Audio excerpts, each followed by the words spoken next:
A poor fisherman named Matteo earned a living by selling salt to nearby villages.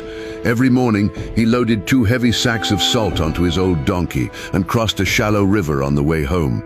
For many years, the donkey obediently carried the load without complaint. But one afternoon, while crossing the river, the donkey accidentally slipped and fell into the water.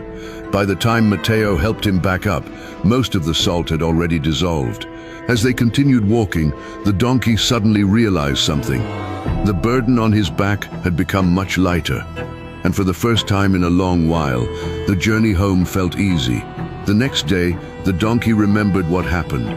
So when they reached the middle of the river again, he secretly threw himself into the water on purpose. Just like before, the salt melted away, and once again, the load became light.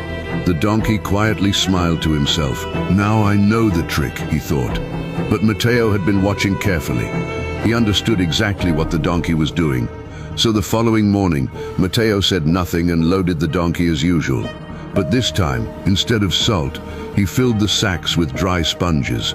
When they reached the river, the donkey proudly repeated the same trick and dropped himself into the water again.